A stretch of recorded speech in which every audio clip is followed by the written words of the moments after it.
कई बार डर किसी पुराने किले, सुनसान जंगल या भूतिया मकान में नहीं मिलता।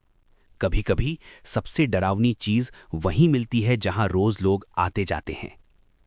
ये कहानी है एक छोटे शहर के उस बस स्टॉप की, जहां हर रात 12 बजे के बाद एक परछाई जरूर खड़ी मिलती है। परछाई जिसकी कोई शक्ल नहीं और जो कभी इंसानों को देखती नहीं बल्कि उनके पीछे खड़ी होती है, चुपचाप, बिना हिले। आज की कहानी, बस स्टॉप के पीछे वाली छाया। कहानी का किरदार है अंकित, 22 साल का लड़का। शहर में एक मेडिकल स्टोर में नाइट शिफ्ट करता था।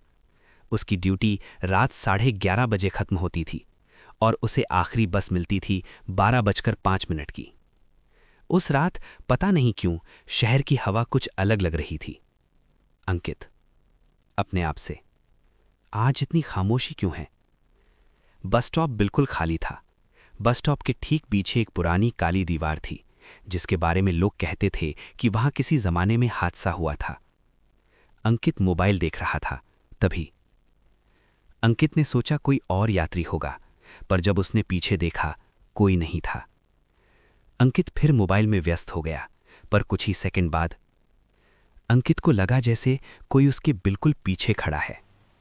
धीरे धीरे उसने गर्दन घुमाई और देखा, दीवार के पास एक लंबी सी काली परछाई बिना चेहरे की बस खड़ी थी। अंकित हक्का बक्का, कौन है वहां? परछाई हिली नहीं, बस खड़ी रही। उसने सोचा शायद उसका वहम है। सड़क की ट्यूबलाइट झिलमिला रही थी, शायद उसकी वजह से। अंकित ने हिम्मत जुटाई और बस स्टॉप की लाइट के नीचे खड़ा हो गया, लेकिन परछाई वहीं उसी जगह थी। ड्राइवर ने अंकित को अंदर बुलाया। ड्राइवर घबराहट के साथ, तुम वहां क्यों खड़े थे लड़के?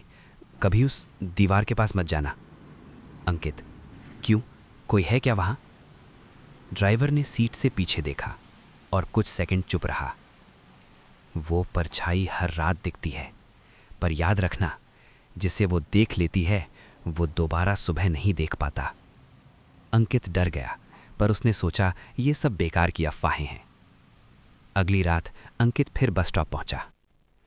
इस बार परछाई बिल्कुल दीवार से चिपकी खड़ी नहीं थी, थोड़ी बाहर, बस स्टॉप के बिल्कुल पास।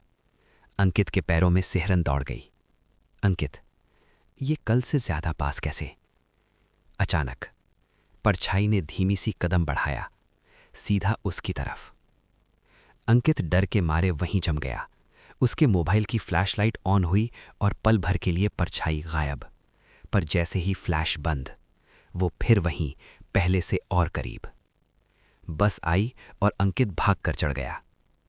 ड्राइवर ने उसे फिर देखा और धीरे से बोला, अगर वो तुम्हारे पीछे तक आ गई तो बचना मुश्किल है बेटा। अंकित ने सोचा वो बस नहीं जाएगा, लेकिन उसे काम पर जाना था। वो डरते डरते पहुंचा और परछाई इस बार सीधे बस स्टॉप की लाइट के नीचे खड़ी थी। कोई शक्ल नहीं, कोई आंखें नहीं, बस एक काली लंबी आकृति। अंकित ने पीछे मुड़कर देखा। परछाई अब हिल रही थी, धीरे धीरे, अंकित की तरह ही सांस लेती हुई। अंकित भागने लगा, उसके कदम तेज, उसकी सांसें भारी, पर उसके पीछे। अंकित एक दुकान के पास आकर रुका। परछाई रुक गई, जैसे वो सिर्फ उतनी ही दूर तक आती थी जहां रोशनी कम हो जाती थी।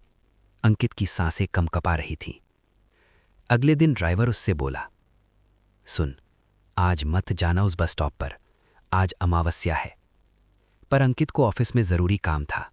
वो गया, लेकिन इस बार परछाई दीवार पर नहीं थी, बस स्टॉप के ठीक पीछे कंधे से कंधा सटाकर खड़ी थी। अंकित का खून सूख गया। उसने धीरे से पीछे देखा। परछाई उसके एकदम पीछे खड़ी थी, जैसे उसके ऊपर झुकी हो। अंकित चीखा और सड़क की ओर भागा, लेकिन सड़क पर तेज रोशनी आते ही परछाई गायब। अगली सुबह अंकित काम पर नहीं पहुंचा। ड्राइवर ने उसके घर फोन किया, पर कोई जवाब नहीं आया। उस शाम ड्राइवर उसी बस स्टॉप से गुजर रहा था।